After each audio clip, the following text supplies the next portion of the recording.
Hello guys, I'm Steve. Welcome back to the channel. Welcome back to another video. If it's your first time stopping by the channel, hit the subscribe button. Trust me, you won't regret it. You're a returning subscriber. As always, guys, welcome back. Well, guys, listen. I seen the story a couple days ago, and I've been on the fence with it because I mean it's really hard to do, and not a good story to me. I mean, not saying it's not a good story for interest, but it's a hard story to do, especially when dealing with children or a child. And though I do these videos about children and stuff, this one right here is very disturbing for me. And it's the story of Ephraim Allen Jr. and Takesha Williams of Barton, Florida, and the mistreatment of their son, not from a standpoint of abuse, physical abuse, but just pure neglect of something that, they bore as parents and should be sworn to protect. I want to play this video clip real quick that gives you the sum total of how awful these people are. And I'm going to come back and talk about it. Check this out. Is the worst case of child neglect that Polk County Sheriff Grady Judd says he has ever seen. Deputies say a child just under 3 years old was found on the brink of death at his home on May 12th. He was covered in infections and his organs were severely damaged, and sadly, he did not survive. Well, now his parents are behind bars facing serious charges, and Fox 13's Evan Axelbank is in the newsroom with the plea from Sheriff Judd. It's just even difficult to say those words, Evan. Yeah, no kidding. This child's name is not being released, but we do know that he had a short and unhappy life. He was already on a ventilator because of a previous incident, and as Sheriff Judd puts it, it seems his parents just got tired of taking care of him.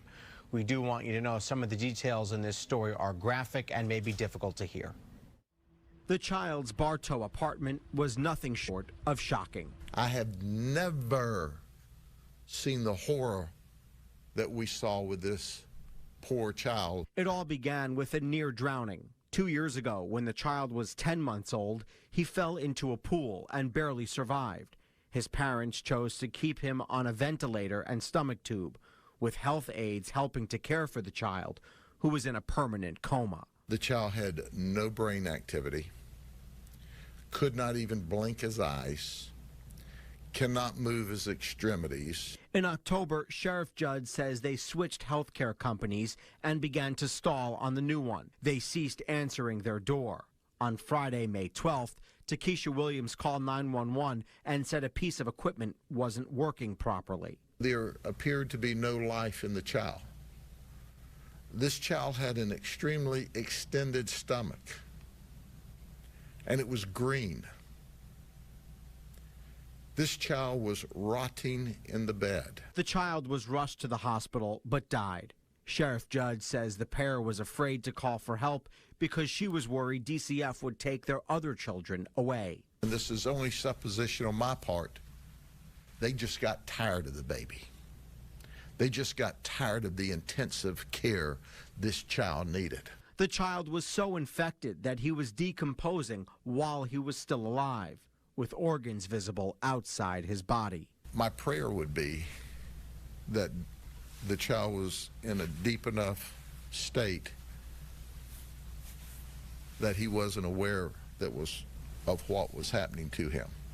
But I don't know that. Though Williams denied there was any neglect, she and the boy's father, Ephraim Allen, are charged with child neglect with great bodily harm. Ultimately, our goal is to send these folks to prison for just as long as we can send them to prison. And then from there, God's got to take over. There were two other children in the home, both younger than the victim. They've both been removed, given that both parents are still in jail. But those children are said to be in good physical condition. While this is, of course, an extreme case, Linda, the sheriff says that any parents who have a child with particular needs and are feeling overwhelmed have many places to turn to for help before it gets even remotely near this point. All right, guys, that was a news article. And That's tough to watch indeed. And the reason why it's tough to watch for me personally is because my daughter was getting her tonsils taken out when she was like 2 years old, right? And while she was going through the procedure, I was walking around Texas Children's Hospital on out here in Houston, Texas.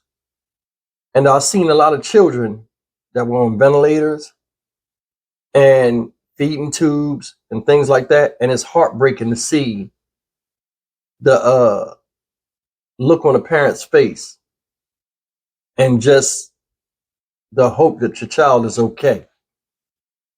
Now, Mr. Ephraim Allen Jr. and Keisha Williams, he's 25, she's 24. There's no excuse for the neglect that they put their son through. Now, granted, the little boy had a mishap before that where he almost drowned in the pool and needed to be on medical machines, and he needed around-the-clock care. This little boy is 3 years old. This happened when he was 10 months. So you're about 2 years in the game of having a special needs child. That's why there's no excuse for this. You know the protocol when people come out and change feeding tubes and check up on the kid. Yeah, they change providers. You guys sat there, stopped answering your door, all this stuff. Because remember, the county and all this other stuff, when these children are on programs like this, they don't want to be liable, so they're going to show up. You chose not to open the door because you just didn't want to be bothered with your kid, just like the sheriff said. They got tired of this boy. They got tired of it. They let him sit in that room and decay like that as if he was a hobby or a puzzle or something they was putting together and said, you know what, I'll get back to it. As if he was putting a model airplane together or something. There's no excuse for this. They said he had open sores, and presumably so. He can't move. They have to be moved. And I'm sure nurses was coming to that place or healthcare providers were coming to that place 2-3 times a week so he wouldn't get bed sores. This is the part that's messing me up. He said his stomach was green and distended. He showed signs of decaying from the inside out. His organs were visible outside his body. I don't understand what that means. Honestly, it might have been that he said he had open sores and his guts were spilling out. And I don't mean to be graphic to you guys, but I want you to understand how severe this situation was and what this little boy must have been going through. They said he was paralyzed. He couldn't open his eyes. Couldn't blink his eyes and stuff. That right there is horrific. But I'm going to turn it for a second. And let me say this. I don't think either one of these people came from stable households where they had both a mother and a father in it. And I'm being serious because either one of them didn't take no leadership role in understanding the severity and the significance of having healthcare workers in the house with this child, knowing that they couldn't care for him like he was supposed to be cared for. I'm especially mad at Ephraim Allen. That's your son. Your son. You leader of the house. I do the same spiel. And it's just funny that you got 2 adult people in there with 2 of the children that they're caring for with common problems and no goddamn common sense.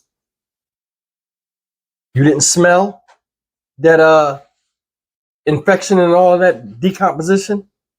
You didn't know nothing's wrong. You don't know what bad meat smells like or bad food. See, this is why I don't give them no leeway and I don't feel sorry for none of this. I feel sorry for the baby, but I don't feel they cannot hit me with no type of pity. We didn't know, or in our defense, ain't no in your defense. You was 2 years in this game caring for that child and seeing the child get cared for. Turns your back on him. I ain't feeling that. You're supposed to be a leader. You're supposed to hold order in the house. But then again, we already know how that went. Guys, they said the house was messy, nasty. Of course it would be. House ain't gonna be clean with a rotted body in the other room. And I don't mean to be insensitive with the child, but it's like lack of order. No order. In the lives, in the thinking, nothing. Then they called for help on May 11th, between 11th and 12th, when everything started going to crap. But you've seen that coming. That's the thing. People put things off like they'll change themselves. He can't fix himself. They need the death penalty. I'm dead serious. They need the death penalty. I would hate to be a juror on this case and they show what he looked like, because you can imagine that the crime scene photos are horrific. He wasn't being fed, adequately. He probably was shrunk up, man. The bottom line is this, guys. This child needed help. They turned their back on their own kid. I wouldn't be surprised if when they called them people, they was trying to make it set up to where the people came and they could blame somebody else for it. Or blame the other company that was there when they switched over. Oh, they did something wrong. Because you could already see they was trying to hide it. Oh, we didn't want them to take our other kids. Yeah, well, they took them anyway. So where does that leave you? If you are tired of taking care of this child, just like they said in the interview, there are different avenues you can go down. There are different avenues you can go down. When a child is sick like this, regardless of how old he is, they offer help because they know it's hard and it's taxing on the psyche of parents. My thing is this. I ain't gonna say what he gonna tell you, your other kids about where their brother's at. They probably seen for themselves. And I doubt you had that hidden from them. So they witnessed that atrocity as well. I don't know if they got the electric chair in Florida or something, but whatever it is, they need to give it to them tomorrow. Guys, leave me a comment. Tell me what you think. This is horrid. Horrid. I don't even know how to do this video. I mean, I'm very uncomfortable doing this video. I mean, it's heartbreaking. And I mean, guys, listen. As always, like, comment, share, and subscribe. I'll see you guys in the next video, man. Leave me a comment, man. Tell me how you feel. If any of y'all out there in Bartow, Florida, you got some more information, you listen to me, man, drop a line, man. Share it with the community. Because it seems like no matter what comes up, there's something always worse than that. I just did the story about the people starving their kids. The baby left in the hot car for 3 hours while people went and praised the Lord in church and forgot about her. And now this. There'll be something that'll trump this, and that's what I'm scared of. I'll see you guys in the next video. Take care.